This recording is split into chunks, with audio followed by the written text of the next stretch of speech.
Hello, everyone, and thank you for joining us in the second KnowTalk session for the day with Professor Paul Foley, the CEO of Tech for I2, right? Correct. So we'll just wait for a few seconds for the attendees to join. We would like to remind you that this session will be in English with Arabic interpretation available.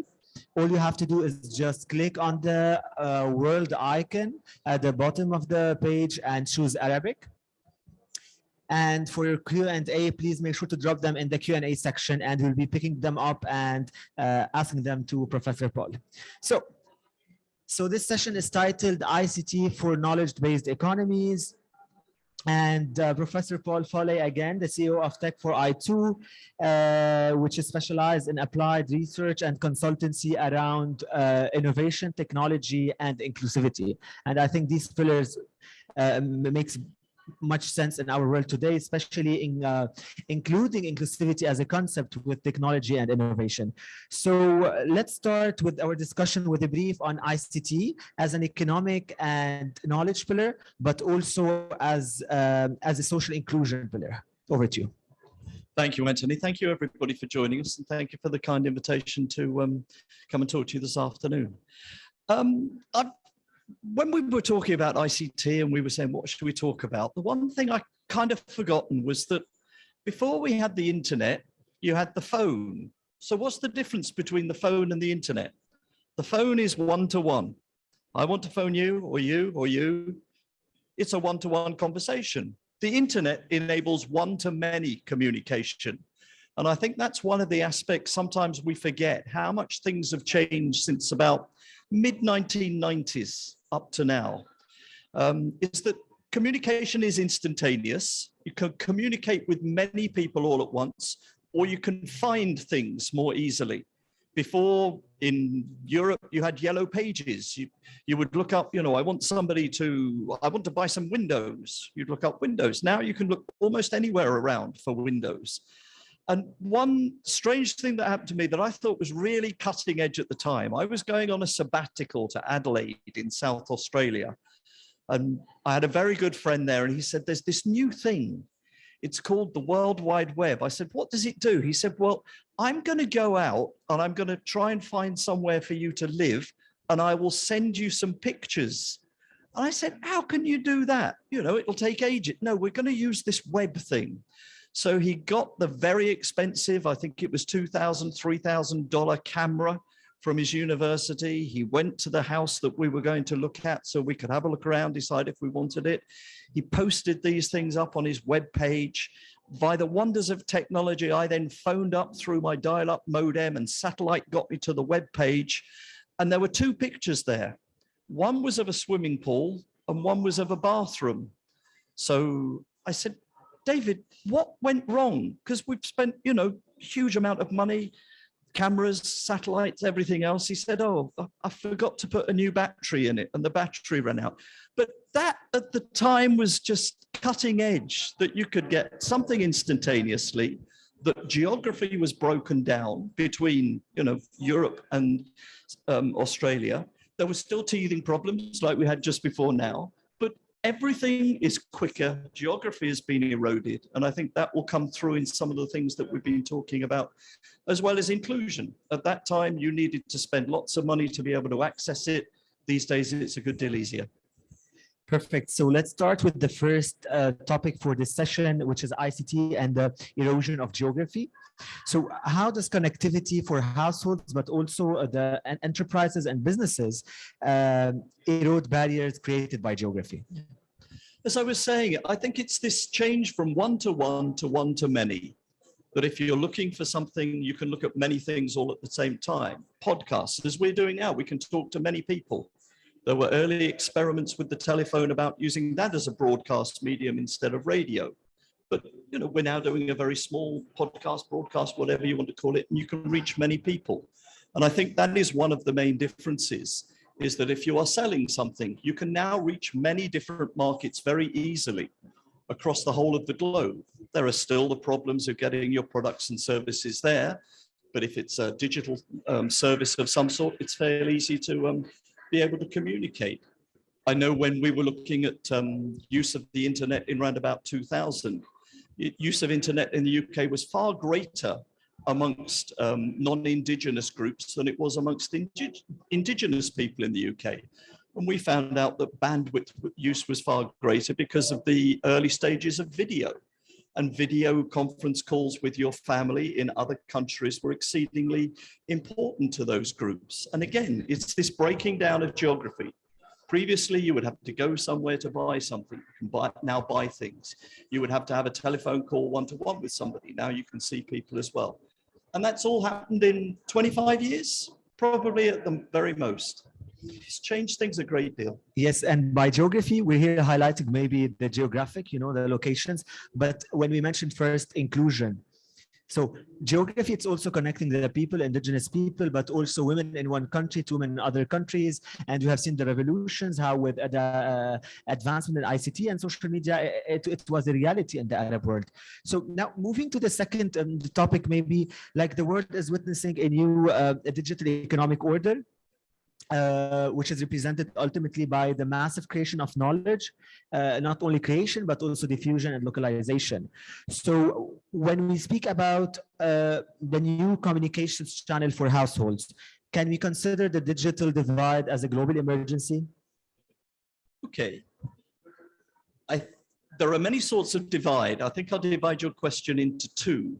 One is there's something called universal services. Universal services are like post or telephone. In many countries, universal services, post and telephones are a right. Every household that wants it can have postal deliveries or telephone delivery. We did some work in 2015, 2016 for the European Commission. And they had been doing a series of studies every 2 or 3 years around, are households that don't have access to the internet in greater danger of being socially excluded? So we looked at a whole range of things that have been looked at before. Let me refresh my memory. They were use of social media and email, use of the internet for making video calls, internet banking, so that you can receive money and spend money, so that you could search for training and educational materials and receive some of those things online. Health information and health services available online, buy goods and services, read newspapers, collect local news and get local information so that you were more involved in a democratic environment. And then finally, kind of use of government services. So that's a wider range of different services that you can get if you are connected to the internet. And at the end of the study, we concluded it had reached a tipping point where if you didn't any longer have the internet, because so many of those services I've just spoken about were available online, you were likely to be excluded. Therefore, our report went to the European Commission. We estimated that it would be 30 billion euros, I think, to connect every household, as well as saying you needed to be connected. We put in lower bound, we suggested 10 megabits per second would enable most services to reach you, particularly the video ones. And I think we'll come back to that later in our conversation. And Europe said, yeah, that was a good idea. But I think, and something else I think we might touch on later is also, okay, so you can connect, but there's also difficulties for many households in what's the motivation for them to connect? Do they have the skills to connect? Is a digital divide just about a connection? Or is it about providing people with the skills? The equipment is very expensive to buy. A computer, even most basic computers, and an internet service provider subscription is still sometimes too expensive for some households. We know from work we've done, people often go to the library and try out these internet connection for a period of time before they say, okay, I can afford to spend that much money for it. I better understand the benefits I get from it now. So for some people, it's a major investment. There's issues of bandwidth. We talked about geography being eroded. One of the problems of geography is that in very rural areas, there's still copper connections which don't carry very much bandwidth, very much information. And if you can't get more than about 1 megabit per second, you can't really do video calls. And there's issues around latency as well. And some of those things have become a little eroded during the COVID period of lockdown, when more and more people have gone online. Internet's a bit like a motorway. If more and more people go online, if the analogy is with more and more cars going on a motorway, more cars on a motorway, it slows down.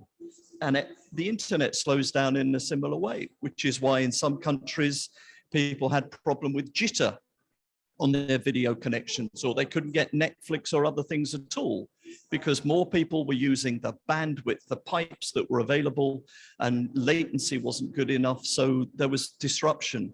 So there's kind of a digital divide in a number of different ways. Skills, still a monetary divide, and still a bandwidth divide, as well as basically being able to connect as well.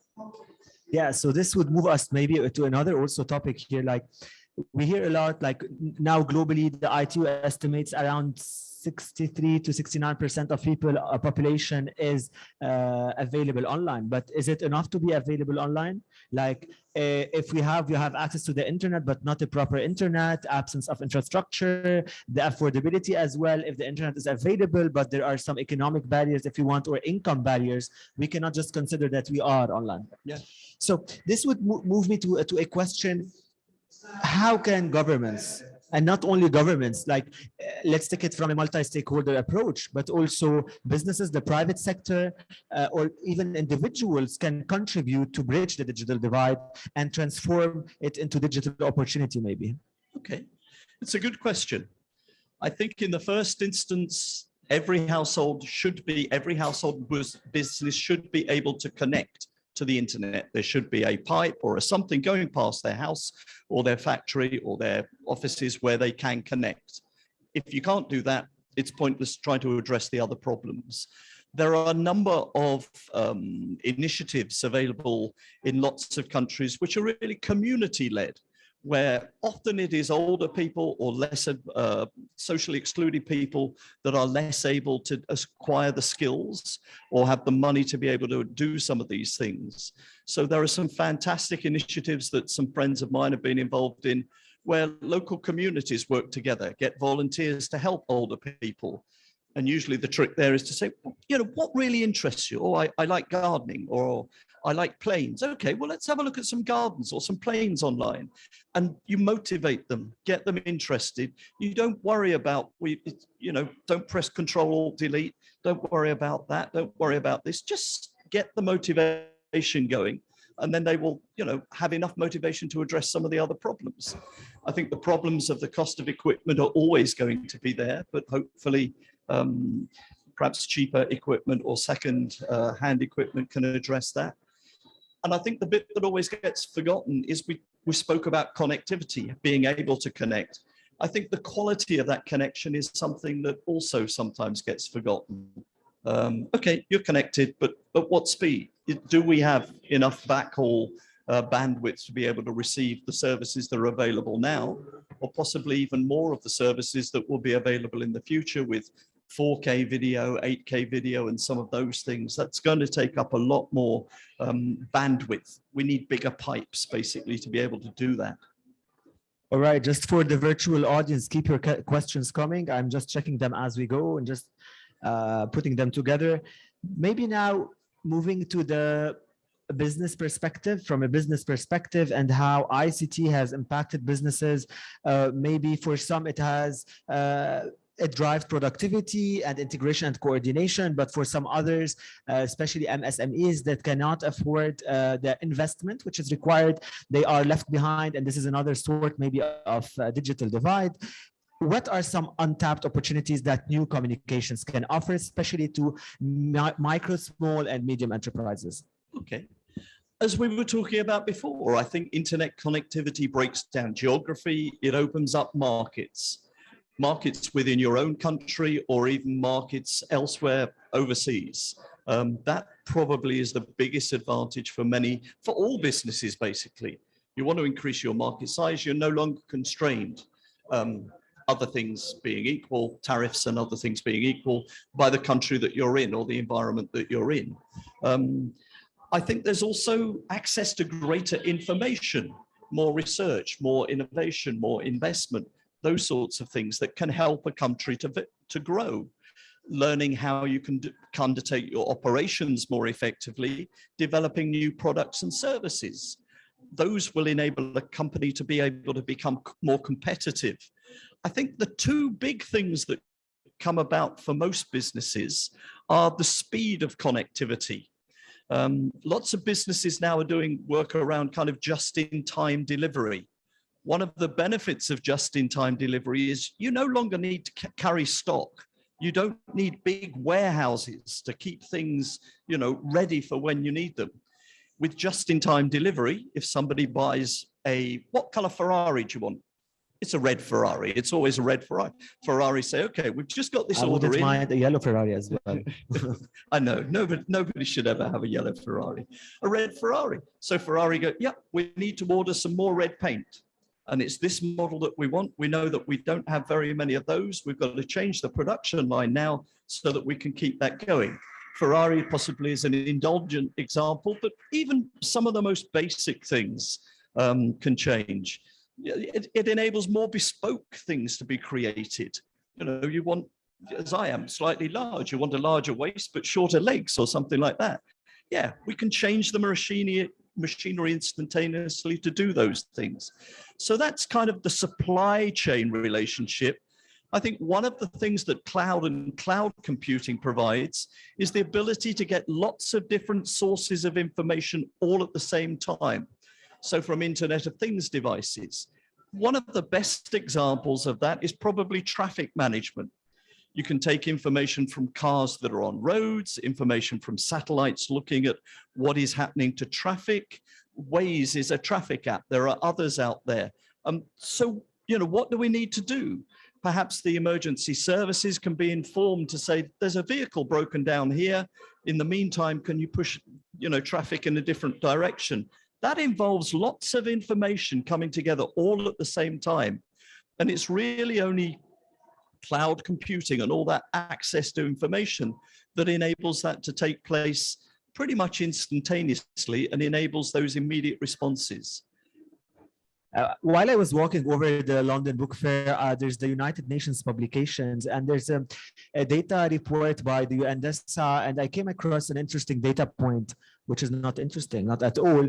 The investment in R&D, the government investment in research, development, and innovation, globally, it stands out 1.6 to 1.7% in 2020 and 2021. What should be done when it comes to innovation? Like how to link, we have linked ICT and inclusivity and so on, but innovation that drives ICT, what should be done? It's always probably one of the most difficult situations for many governments is we would love our companies, our country to be more competitive. We think we can become more competitive by having more innovations.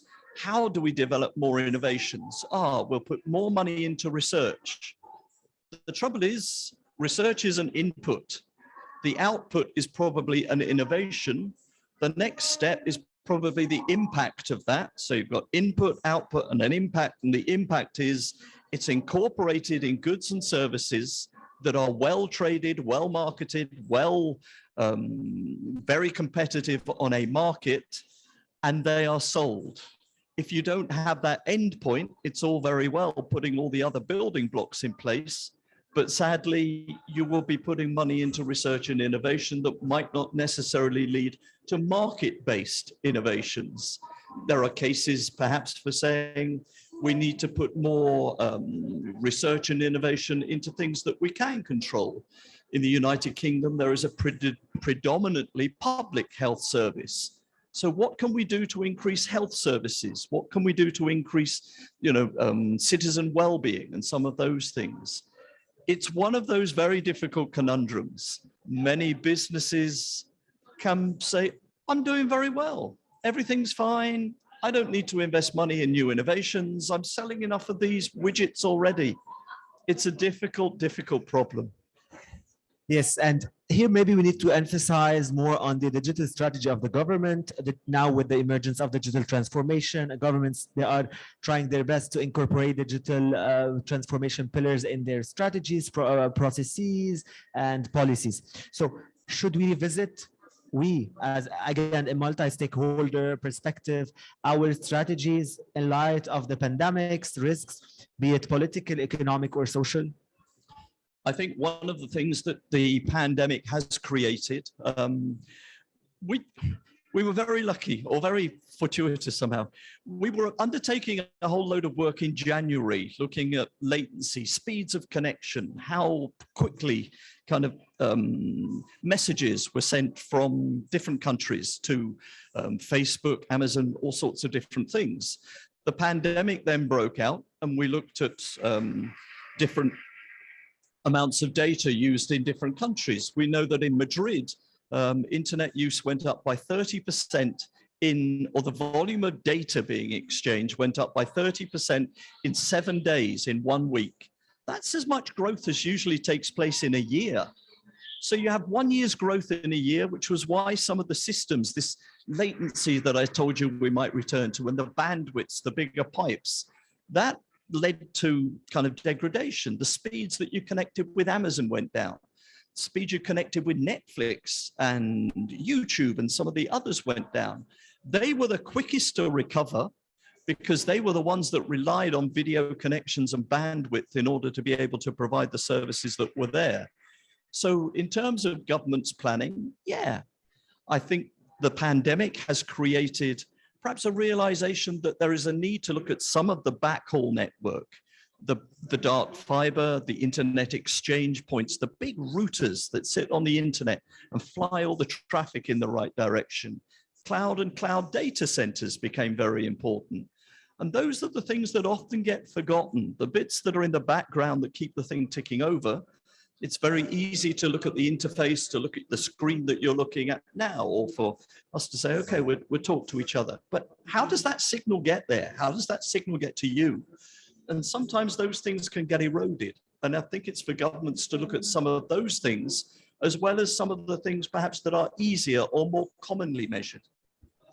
Yeah, and in this context, maybe it's important to highlight on the Global Knowledge Index, which one of its knowledge dimensions is the ICT, the Information and Communications Technology, where it serves as a benchmark tool for governments to enhance their not only ranking, again, we'll be addressing the ranking point as we were discussing offline, but also for them to understand what has been done, what should be done, and it is more or less a roadmap for them in the future. So what do you think about not only the ICT index, where you serve also as one of the advisory board members, and other global indices, whether they are published by private institutions or the United Nations, and what do you think about ranking overall? I think it's a very, very interesting question.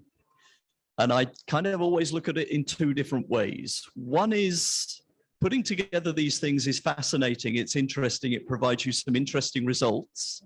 And I'll return to that bit in a second. I think one of the difficult things is a country should decide its own strategy, where it wants to go, and then collect the information that it needs in order to be able to find out about that. So you can collect information for strategy development.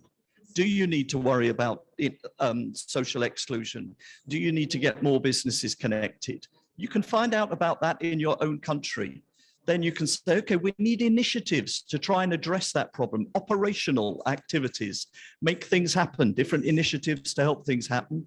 And then there is, okay, are those things actually having an impact in your country?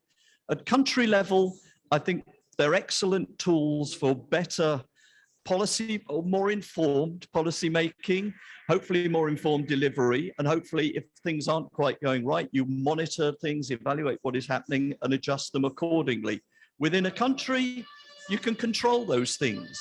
Your National Statistics Office can collect information from households, from businesses, and from telecommunications companies about connectivity.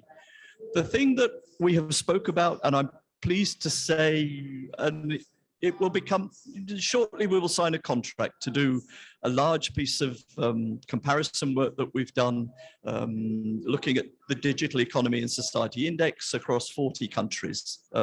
We signed the contracts next week, and we've done this piece of work before. The difficulty for us, as it was on the UNDP study, and thank you for inviting me to that, is you can only look at the information that is available and is out there. If something isn't collected and you want to know about it, you can't have it.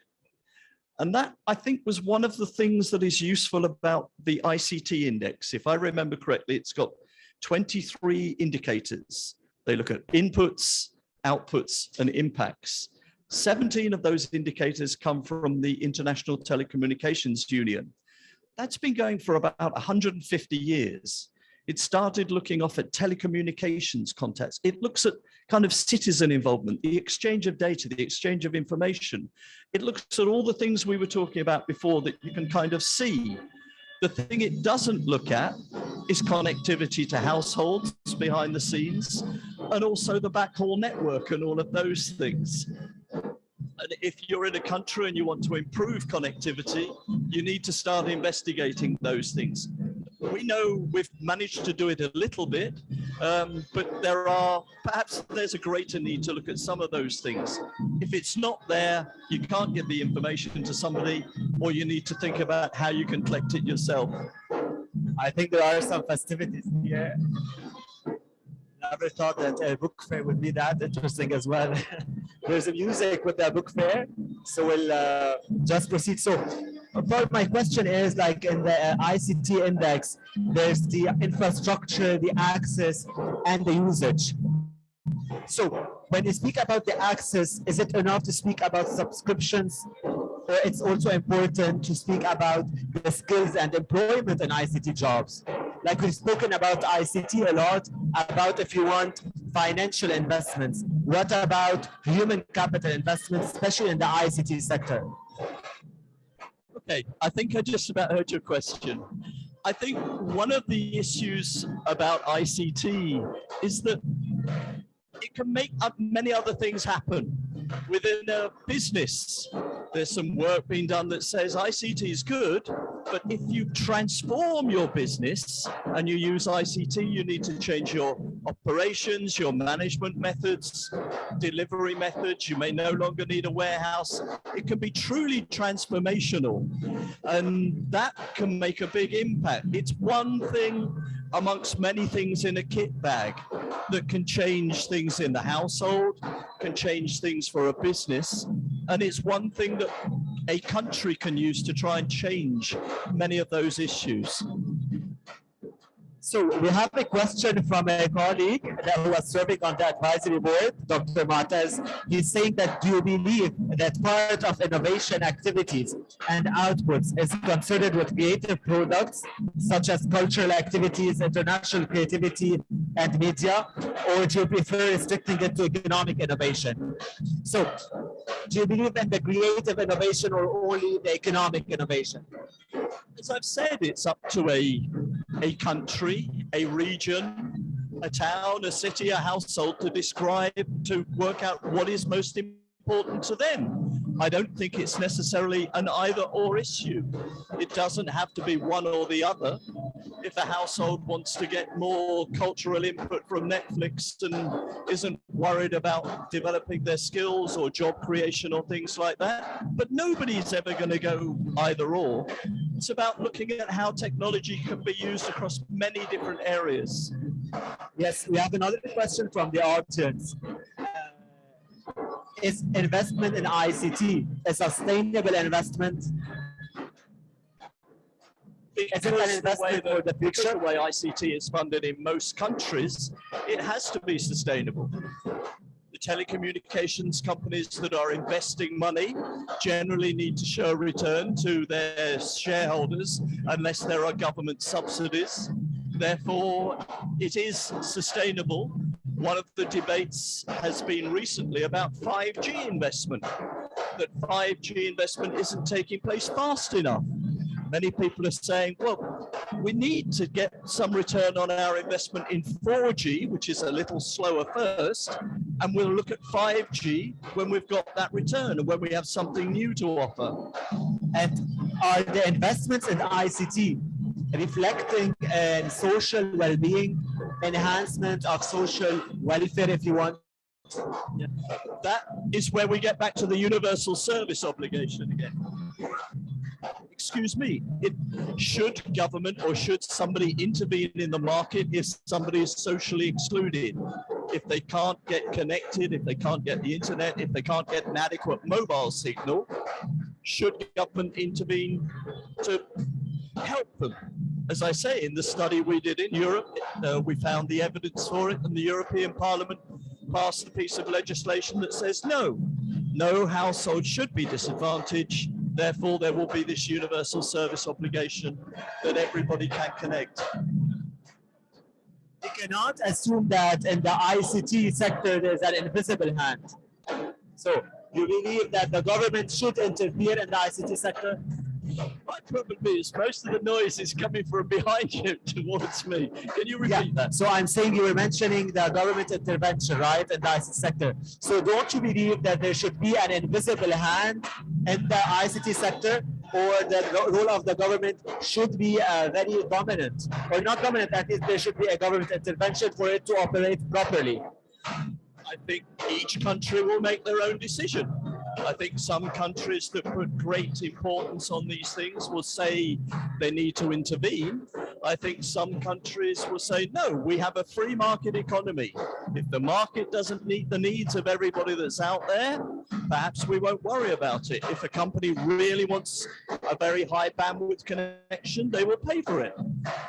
But the economic structure, the structure of the economy, it does have a spillover effect on the other sectors. Okay, so how dominant is the effect, if you want, or what is the multiplier effect of such structure on the ICT sector? And how does it affect the creation of a knowledge economy? And again, it's what is ICT most useful for? Is it to help society? Is it to help businesses? Is it for well-being? Is it for democracy? Is it for all of those things? So, and government and policymakers will make their decisions based on all of those things. Perhaps if they don't make the right decision in a democratic environment, there will be others that, another party might decide to do that. Right, so what's your take on knowledge-intensive industries? Knowledge-intensive industries. I don't think there are many industries that aren't knowledge-intensive. I think knowledge, whether it is in production, whether it is in research and development, whether it's in production, whether it's in research and development, knowledge is important to every business. Some use perhaps more knowledge or more data than others. Some perhaps a corner shop, somebody making coffee and cakes is perhaps less intensive, but they will need to hunt around to find other things. So back to I have a quick fireside questions. So is it digital skills or digital literacy? I don't think you can divide these things up. I think an economy is a whole load of different things that make it happen. In the same way, technology can be used for so many different things, to help companies to buy things, to help companies to sell things, citizens to buy things, sell things, find information about health, and all those things. ICT is a channel that can share information, can share data. I think it affects all of those things. If we're talking about this backhaul network again, often when you improve the backhaul network to some households, there will be businesses nearby. Sometimes some countries go down the route of saying, we need to connect all government offices and all hospitals and all police. To get a fiber pipe to them, they will go past households. So you can use that to try and look at additional advantages. I would like to move to another point, again, to go back to the point of digital divide and the role of women in ICT. What's your take on this? I think equality between men and women is absolutely important. I think it was strange in the early days when it appeared as if uptake of technologies was greater amongst men than it was with women, but over time it subsided. One of the things that always surprises me at telecommunications conferences and technology conferences that I go to is how few women attend those sorts of events. But if one looks at the number of women going to science, technology, degrees and education, it is often less than men. I think there is a need, again, we're talking about, is there a need for positive intervention to make something happen? In my opinion, there most certainly is, so that there is equality between men and women. And again, people are asking, investment in ICT is too expensive, which makes it a burden on several businesses, but also households. And then consequently, individuals will think that there's no need for them, especially in rural areas, to make it up with the trend and get the digital skills needed. So I have here a question, whose responsibility is it to invest in ICT, and not only in infrastructure, but also in access, usage, skills, employment, and so on? Okay, we kind of come back to the same issue or the same problem as before, that if government says that something is important, there is a need perhaps to intervene. In some countries at the moment, there is almost a decision being made that if you want fixed broadband, like pipes and cables going to houses and businesses, that is expensive. It costs money to put pipes in on telegraph poles or to dig holes to put things through. Some countries are almost saying, we can't afford that. We'll go down the route of mobile connectivity. 4G is pretty good, 5G is even better. Mobile technologies just involve a mast broadcasting to many people. You still need a backhaul network to connect the mobile mast to the internet and the rest of the internet, but it is a cheaper way of doing things that some countries are now looking at and investigating quite a lot. I have a question. So it's a fireside question. Would you rather disconnect or connect? Me? Yeah. Again, I take a decision that when I am looking for things, I will connect, but I don't use very much social media at all.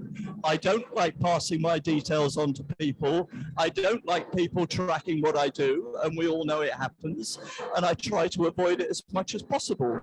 So for me, it's not one or the other. I will suck it and get as much information as I want, but if I need to do that and share my personal details, I will try and restrict that as much as I can. And perhaps because I'm a miserable person who's quite insular and doesn't have many friends, I don't need social media, or social media is less important to me. Yeah, I'm also in that barrier where, you know, you're old and it was always for younger people. Yeah, and on social media and ICT, there's a huge creation of knowledge. And when we speak about knowledge economy, where knowledge is at the core of the economy, what to do with the waste and knowledge, and the resources and the information created? What should be done? How we can address, if you want, the knowledge supply chain? Okay, we might get some more sensible answers now that the singing and dancing has disappeared. Again, I think it's one of these questions that there is so much knowledge and so much information online that often it's just a question of finding it and having perhaps better signposts to be able to find it. I don't think there is so much information that is hidden these days. If we're talking about information that should be made available, open data and access to data is clearly important. But one of the issues is you can have as much data as you want. If you don't use it in the right way, it's not effective. we're carrying out a very large study for the European Commission at the moment, looking at the value of data. There's a whole big issue around, is it the data that makes something like Uber or those sorts of things important, or is it the software that sits underneath it that is clever enough to be able to manipulate all of those things? And really, again, it's a marriage of those two things. It's the data that drives it. It's perhaps the one-off piece of software that was developed in a week that can keep all this information churning and enable people to have access to it. But data can be very valuable. Some of it you get for free, some of it you pay for, some of it you will gather yourself. And there are those three different streams that you can use to gather data. We have an important question here, which also relates to the knowledge economy. Maybe we missed it a little bit when we talk about the government and the ICT related regulations. So how should governments formulate ICT regulations? Like, if they are very stringent and strict about it, this would cause the government or the economy to lose several opportunities. So is there like an ideal framework for governments to adopt, or what should be done? Again, it comes back to this issue of if a government is autocratic or very laissez-faire, they will want to not impose regulations. It's the same. Can we afford an economy without ICT regulations? I think you can see some of the worst excesses, and the ICT that is developed will maximize benefits for those that want to make a profit from it. The bigger the profits, the more those things will get developed and utilized. Those things might be good. Those things could also be very bad. I think Europe, and I live in Europe, sadly Britain is no longer, or United Kingdom is no longer in the European Union, but I think the GDP regulations that control information being shared about individuals, there is an organization called BEREC, which oversees all of the telecommunications regulators in Europe to make sure that there is free and fair competition amongst telecommunications companies so that they don't undertake actions that are poor or bad for some households or bad for some businesses and not others. So it's equal access to bandwidth for different companies. You don't favor one at the expense of another, which is something that could come in. We have an interesting question from the audience. So do you believe in the need for a geopolitical distribution of ICTs related to knowledge-based economies, especially as we go to a multipolar world? Wow. Best for the last. I think the infrastructure is out there at the moment. Cloud data centers and the data centers that store, share information. Every time you go to Facebook, you will be going to an Amazon AWS cloud data server. That's where Facebook hold all their information, and you go backwards and forwards to your nearest AWS data center. You don't go to somewhere in, I told you I don't really do social media, California, I imagine, is the head office. Data centers are led by market demand. There are internet exchange points, these huge routers that route all the traffic on the internet. Those are generally set up by charitable NGO sort of organizations for the benefit of a country. Some countries have established them. And that backhaul network enables this whole global media to work. There is a need for undersea cables and those sorts of things, since they can become outdated over time as new technologies come about. Those are expensive. It's often many of the larger technology companies that are now putting those in, particularly across the Atlantic from North America to Europe. So I think there is no geopolitical world government, but I think many countries are working with other countries in partnership to try and improve ICT communications between them at a more global scale. Again, I live in Europe, I work in Europe, I do a lot of work with the European Commission. They are now having some really good trade agreements that have ICT elements associated with them that involve GDP, that involve data exchange and some of those things. So on the back of broader issues and broader things that people are looking at, they're involved with trying to say, okay, what are the ICT? What are the digital dimensions of what is a fairly standard trade agreement to make sure that there is fair competition and equality for nearly all groups? Yes, so I noticed you've mentioned GDP, but when we speak about GDPR, sorry, no, GDP is something slightly. No, my question is like, should we discuss when you speak about the impact, because you've mentioned the impact before, and my last question will be related to impact. But before concluding this session with the last question, how do you measure success in ICT and whether it is achieving its role in building the knowledge economy?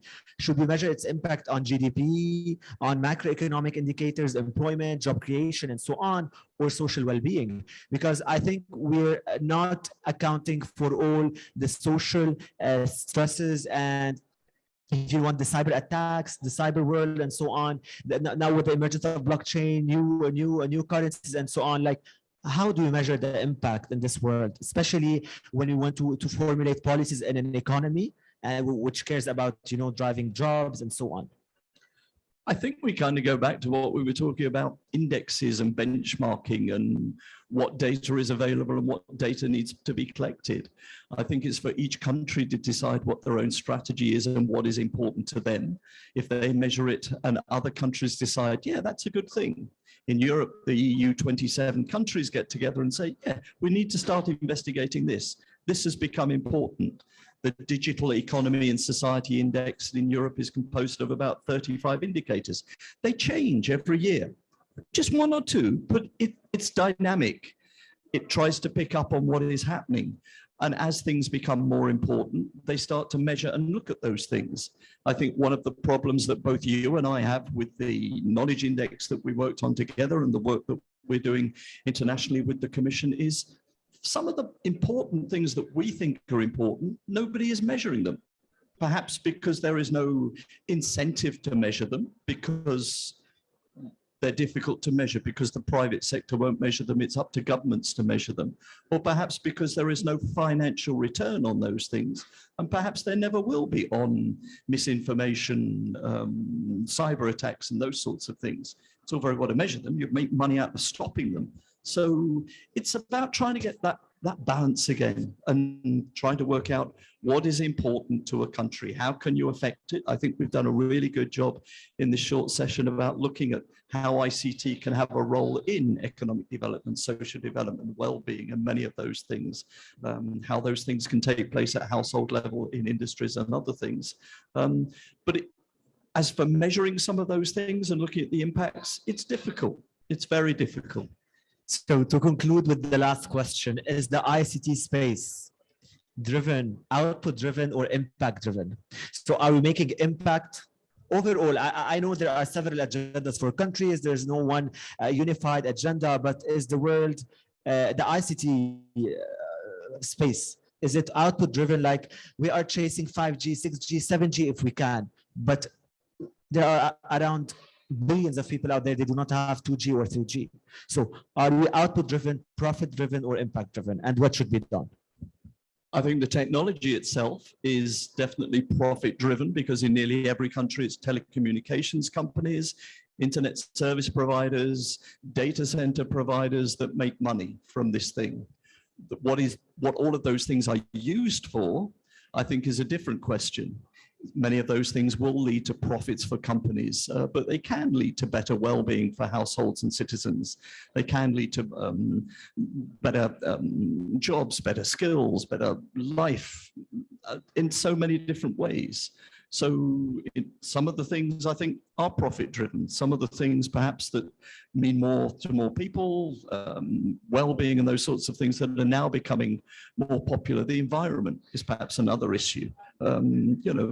If they become important, they are an output that needs to be looked at as well. So now, there's you keep saying the last question. Yeah, but no, just the last comment. Like, we pay for our own data now. We pay for our own data. If you want your data, again, you have to pay for the data that you have provided. And by that, we conclude this session. Thank you so much, Professor Paul. And for the virtual audience, this is the last session for the day. We'll catch up tomorrow with another 2 sessions on 3 sessions indeed. Sorry, the first session on innovation and the second on tricks when it comes to governing international teams. And the last session, if I recall well, it's also on women. So we'll stay in touch. Goodbye. Thank you, Anthony. Really enjoyed it.